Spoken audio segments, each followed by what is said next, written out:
Good afternoon. Got to be happy you finally got a game in Fayetteville. How you doing? I'm doing well. Yeah, it's nice to have a game you can drive, a few miles to and don't have to hop in the car for an extended drive. But I think the players and coaches are happy. They've got an on-campus game. I know Little Rock's, technically a home game, and, the fans are there and all that. But, yeah, you look at a lot of these schools. I think Missouri and Auburn maybe play their first 5 games at home in their campus stadium. So, and Arkansas is dealing with playing, I guess, 5 different locations their first 5 games. So it's a little crazy. Yeah, it's crazy, all right. The thing that I heard Sam Pittman talking about on the radio show last night, and it's something that you wrote about today in your football report in the Democrat-Gazette, he said that the team is a little bit banged up, but he focused on the idea that they're more banged up in the secondary than anywhere else. I know should get Cuddy Robinson back, but it looks like Jalen Braxton may miss. Hudson Clark, a couple of others that might be banged up and maybe game-time decisions. So, it's injuries were part of the reason that it felt like Oklahoma State came back on them because of injuries in the secondary, and you may still have a little issue with that coming into the week 3. Yeah, Hudson Clark got hurt making a really nice play on a pass breakup, and he did come back and play on some special teams, as Sam noted, but didn't play. And Cuddy Robinson, he got hurt. It goes to show you stuff could happen anytime. He hurt his shoulder in pregame, and it went numb on him, I guess, and he couldn't play. But it sounds like he'll be back. And then Jalen Braxton, who's arguably their best corner. He's having. I think he said he had a deep knee bruise, and obviously Arkansas, they got to take all these games seriously. But I think if a guy's not ready to play in a game like this, where you're a 3-touchdown favorite and the team just lost to Louisiana Monroe 32-6, then personally I would not play him. And I know you say, well, that's how things like Northern Illinois beat Notre Dame happen. And I'm not saying Arkansas doesn't take the game seriously. I'm just saying I think that some of the backups at Arkansas still should be better than the guys at UAB. And so I think Arkansas needs to take care of its players. And if they're not, I think you treat it differently than you do an SEC game. And maybe I can say that because I'm not connected to the team. But yes, it's not going to be banged up. Sam also brought up their first 2 games were on artificial turf. And this is on grass and turf. Let's face it, whether it's baseball, football, whatever, you take more of a pounding, your legs and your knees and joints and stuff. And so I think they're glad to get on a grass field like that. That probably had, might have something to do with it too. Bob, so what do you want to get accomplished this UAB game? Obviously, we want to win and get out healthy, but who is our RB2? Would you like to see Luke Haas get more involved in the passing game? Who is going to be our wide receiver too? What are some more of the questions or something you hope that gets answered this week? Well, yeah, I understand this. This is UAB, not UAPB, but still, this is a game Arkansas should win. And I'm not saying they're going to be up 45-zip at halftime or anything like that, or a running clock. I'm not saying that at all. But if you're Arkansas, you'd like to see guys go out and take care of business. And so you can play some backups, in the fourth quarter at least, and get guys out so they can stay healthy. If we don't know how healthy Rashad Dubinion is. He's a guy. Sam said he hadn't been able to practice much, but if he has been able to practice this week, and of course we don't know, the practices are closed. But he's a guy you'd like to see get going. Jackson's played great, Jaquindon Jackson.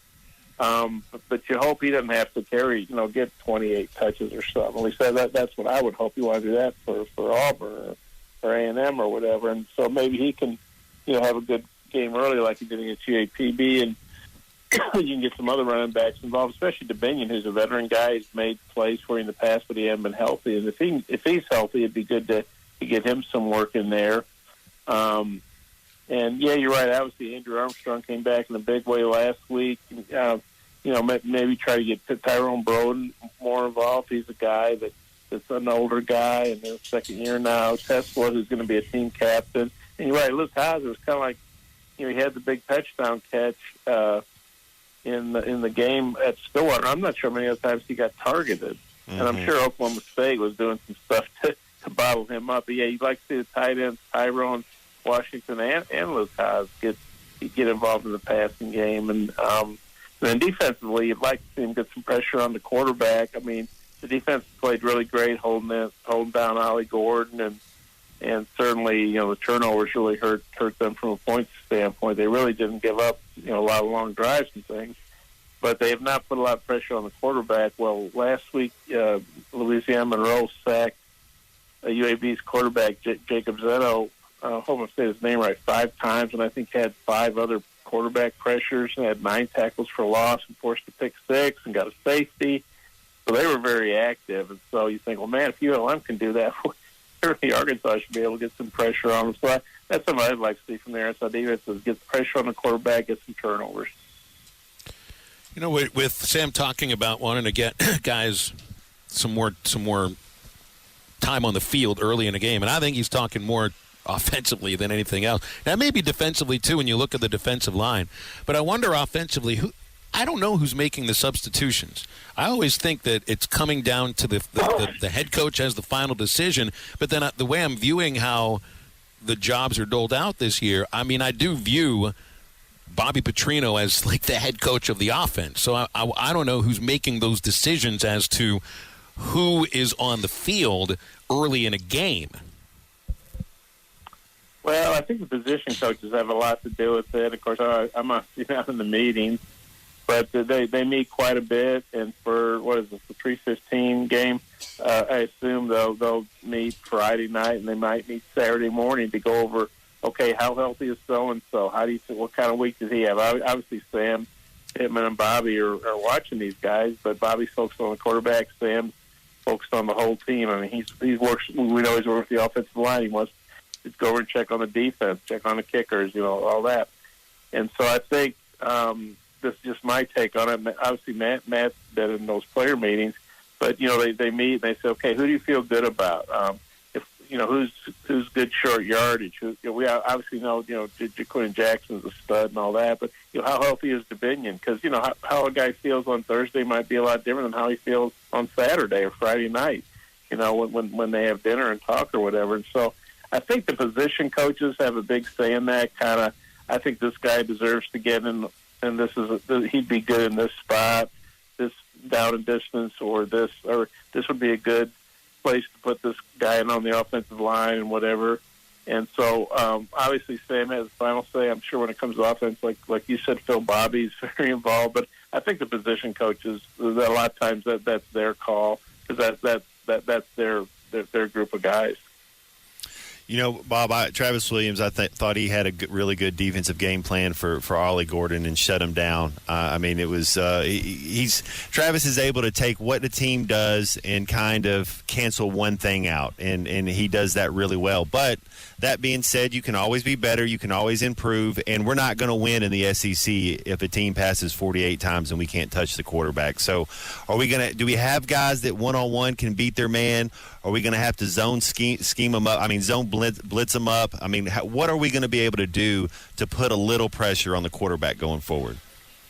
Yeah, you'd like to. Obviously, Landon Jackson, I think he's a big-time talent, and I haven't studied him, broken down film, but I honestly don't remember him making, big plays, and maybe he's getting a lot of attention. He's obviously a guy that warrants that, but I think certainly they should be able to beat UAB one-on-one. You're right. SEC is a whole different animal.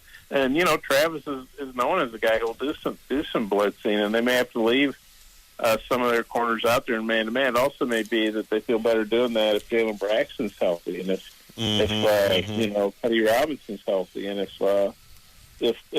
Hudson Clark, he's a guy who can play safety, nickel, and he go in there and help spell guys. Or do these guys have to play more special teams reps because of other injuries? There's a trickle-down effect sometimes when guys are hurt to the special teams. And so, I think in the SEC they may have to bring it some because but also they're not going to play. SEC obviously has good running backs, but Gordon was a special talent, the Doak Walker Award winner. So it's kind of like we talked about last week. They stopped the run. We can't stop everything. And so if they don't have those turnovers and get their back against the wall, Yeah, you're right. You're right. Then- You win the then they're game, gonna it's a win. different conversation. yeah. But you're right. They need to get more. They do need to get more heat on the quarterbacks, because one of the things was if they do that, then the turnovers maybe aren't as lopsided. Maybe they get an interception, set up a score. So yeah, they may have to bring more people. And Travis is a guy I think has proven he's not afraid to do that. And I think Sam, he's the head coach, but I think he lets Travis run the defense just like he lets Bobby run the offense. So I don't know if they do it this game. I mean, personally, if it were me, and I felt like you don't want to show too much to Auburn, and maybe Auburn is when you unleash some things. Bob, if I were to put in front of you the juiciest piece of beef tenderloin you've ever seen in your life, Oh, my goodness. or a plate of burnt ends, meat candy practically, or a bowl of Cajun jambalaya made by a guy who's called the Cooking with Cajun guy, which one are you going to eat? You can only have one of them. Oh, wow, that's hard. I'm So sorry to the torture jambalaya- you like this. It has like chicken and shrimp, or what else in the jambalaya? There was chicken in there. There was shrimp. I think it was both. I think it was both of them at the same time. Yeah, Okay. and some sausage. I'd probably take the jambalaya just because obviously none of that's healthy, but just to eat the red meat, which God knows I've had my fair share of red meat. But I'd probably take the jambalaya just to really spice it up a little bit. That's it. He's got a nickname now. Jambalaya Bob. Works for me. Thought it was socialism, Bob. Or that one, right? Yeah. Bob, appreciate you, man. Thanks for coming on. We'll talk again next week. Okay, you guys take care. Thanks, Bob. BetOnline is your #1 source for all your betting needs. Get the latest odds, lines, and matchup reports for baseball, boxing, golf, and more. BetOnline continues to be the fastest and easiest way to place your wagers, including live betting and your favorite casino and card games available to play right from your phone. Head to the website or use your mobile device to sign up today and get in on the action. Remember to use our promo code BELIEVE, that's BLEAV, for your 50% welcome bonus on your first deposit. Bet online, where the game starts.